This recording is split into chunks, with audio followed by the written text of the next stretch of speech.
Hello students, আমি Moumita ma'am. আশা করি তোমরা সকলে খুব ভালো আছো। Welcome back to our channel. Students, আজকে আমি তোমাদের second semester major political science থেকে যে 3 মার্কসের কোয়েশ্চেনগুলো আছে সেগুলোর উপর সাজেশন দেবো। তোমরা অনেকেই বলছিলে যে ম্যাম মেজর পলিটিক্যাল সায়েন্সের উপর সাজেশন নিয়ে আসুন। তো আজকে তোমাদের রিকোয়েস্টটা রেখে আজকে তোমাদের এই মেজর পলিটিক্যাল সায়েন্সের আগে 3 মার্কসের কোয়েশ্চেনগুলো নিয়ে আলোচনা করব, যেগুলো তোমাদের ইম্পর্টেন্ট এক্সামের জন্য।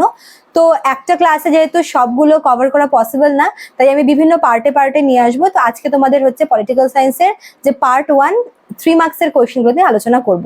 তো ক্লাসটি শুরু করার আগে বলে রাখি যে আমাদের কিন্তু অনলাইন ক্লাস এখনো চলছে, অ্যাডমিশন এখনো চলছে। তোমরা যারা আমাদের কাছে পড়তে চাও অনলাইনে, তারা আমাদের হেল্পলাইন নাম্বারে যোগাযোগ করতে পারো। আমাদের হেল্পলাইন নাম্বার রয়েছে, দুটো নাম্বার আমাদের সেন্টারে রয়েছে। একটা হচ্ছে 6295916282, আর একটা হচ্ছে 7076398606। তোমরা যে কোনো একটি নাম্বারে যোগাযোগ করে আমাদের সঙ্গে যুক্ত হয়ে যেতে পারো। কোর্স ফি রাখা আছে খুবই সামান্য 999 টাকা।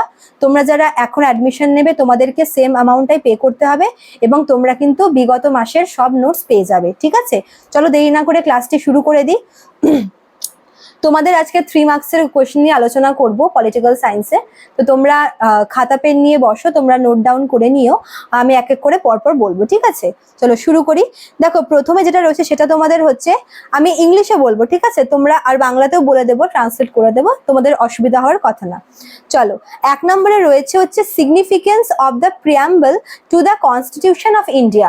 মানে আমাদের যে ভারতীয় সংবিধান রয়েছে, আমাদের এই কনস্টিটিউশনের যে প্রিয়াম্বল, যেটাকে বাংলায় প্রস্তাবনা বলে, এই প্রস্তাবনার গুরুত্ব, ঠিক আছে? অর্থাৎ ভারতের সংবিধানের প্রস্তাবনা সম্পর্কে লিখতে বলা হয়েছে 1 নম্বরে, ঠিক আছে?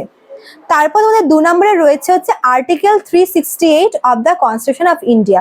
অর্থাৎ আমাদের ভারতের যে সংবিধান রয়েছে তার যে আর্টিকেল 368, আচ্ছা আর্টিকেল 368 যেটা রয়েছে সেটা হচ্ছে কনস্টিটিউশনাল অ্যামেন্ডমেন্ট।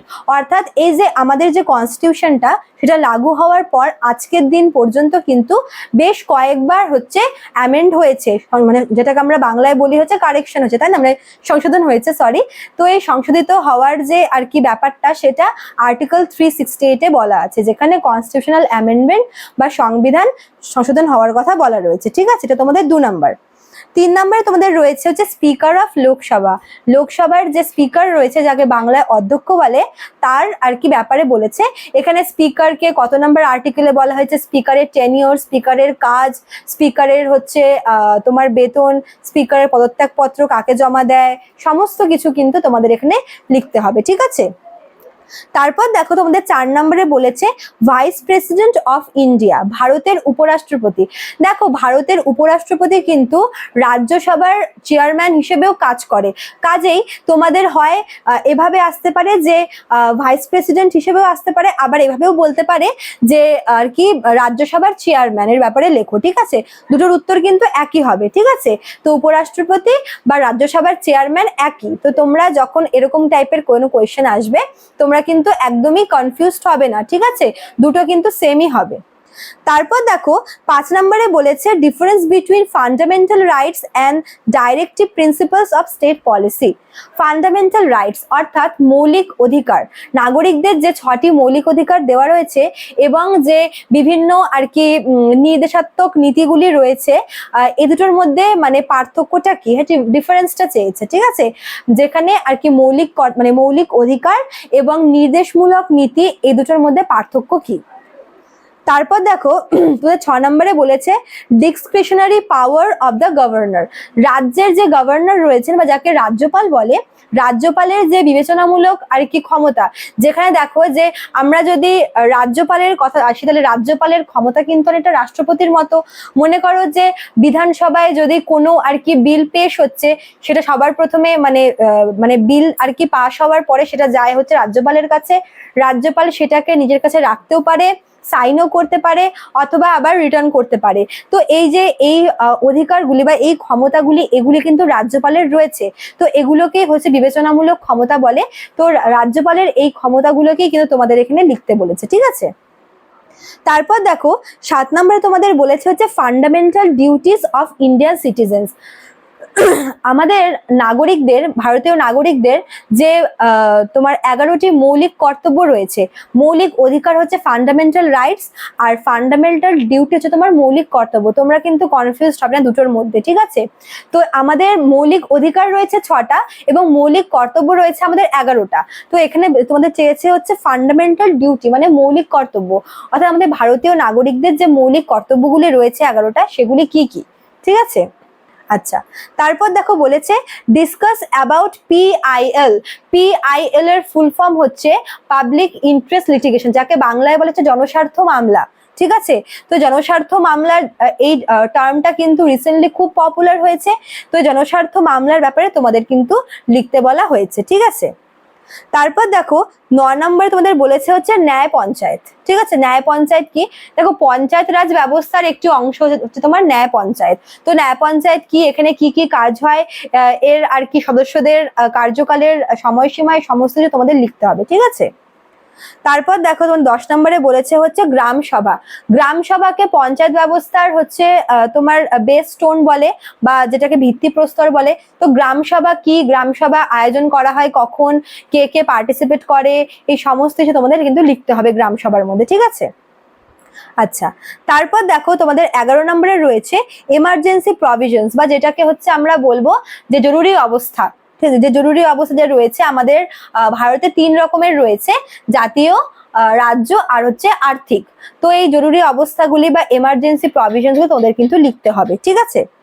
তারপর দেখো তোমাদের বলেছে যে কম্পোজিশন অফ স্টেট লেজিসলেচার, অর্থাৎ আমাদের যে রাজ্য আইনসভা রয়েছে, অর্থাৎ বিধানসভা এবং বিধান পরিষদ, উচ্চকক্ষ বিধান পরিষদ, নিম্নকক্ষ বিধানসভা। কোনো কোনো রাজ্যে উচ্চকক্ষ বিলুপ্ত রয়েছে, ঠিক আছে? তো আমাদের এই রাজ্য আইনসভার যে গঠন বা কম্পোজিশন, সেটার ব্যাপারে তোমাদের লিখতে বলেছে।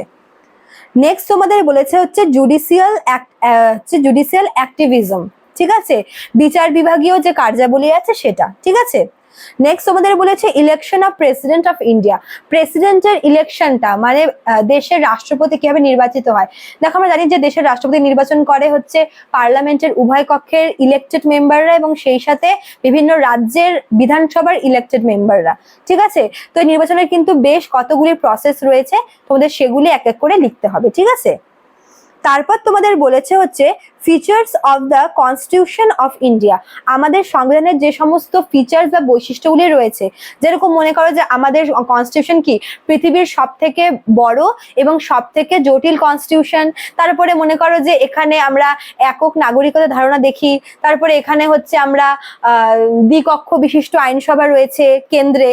তারপর কি রয়েছে মনে করো যে সুপরিবর্তনীয় এবং দুষ্পরিবর্তনীয় হচ্ছে আইন ব্যবস্থা, তাই না? এই সমস্ত কিছু তোমাদের কিন্তু এই কনস্টিটিউশনের ফিচার্স এর মধ্যে পড়ে। তো তোমাদের এই ফিচার্স গুলো এখানে লিখতে হবে, ঠিক আছে? তারপর তোমাদের রয়েছে হচ্ছে relation between cabinet and council of minister. Council of minister আর ক্যাবিনেটের মধ্যে সম্পর্কটা কি, এরা একে অপরের সঙ্গে কিভাবে রিলেটেড, তোমাদের কিন্তু এটা লিখতে হবে, ঠিক আছে? ক্যাবিনেট আর হচ্ছে কাউন্সিল অফ মিনিস্টারের মধ্যে রিলেশন। নেক্সট তোমাদের বলেছে হচ্ছে ভেটো পাওয়ার অফ প্রেসিডেন্ট।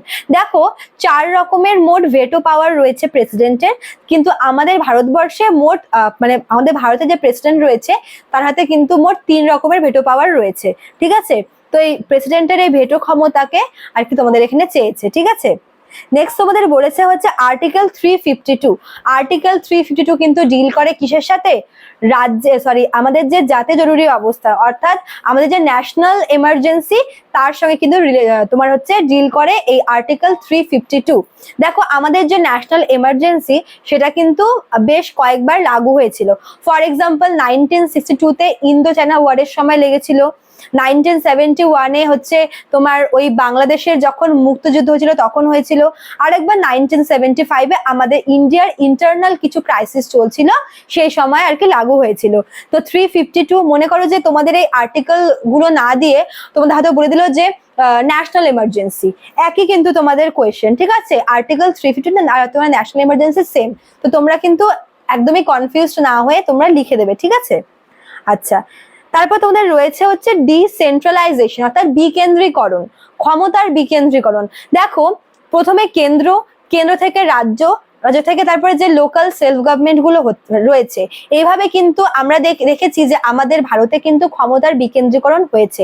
তো এই বিকেন্দ্রীকরণের যে তাৎপর্যতা তোমাদের কিন্তু লিখতে হবে যে কেন এটা দরকার বা এর ফলে কি প্রভাব পড়ে, এই সমস্ত কিছু।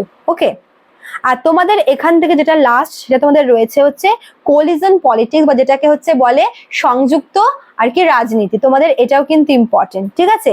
তো এইগুলো ছিল তোমাদের 3 মার্কসের জন্য important question for second semester major political science. তোমরা ভিডিওটি পুরোটা শেষ পর্যন্ত দেখবে এবং হচ্ছে আমার কথাগুলি তোমরা নোট ডাউন করে নেবে এবং তোমরা হচ্ছে মিলিয়ে মিলিয়ে পড়ে নিও। তো আজকে এতটুকুই থাকলেও নেক্সট ক্লাসগুলিতে আমি তোমাদের পার্ট 2 আর পার্ট 3 করে 6 মার্কস আর 10 মার্কসের গুলোও আলোচনা করব। তো আজকে এতটুকুই থাকলেও ভালো লাগলে অবশ্যই লাইক, কমেন্ট করবে, শেয়ার করবে। দেখা হচ্ছে নিউ ক্লাসে। Thank you.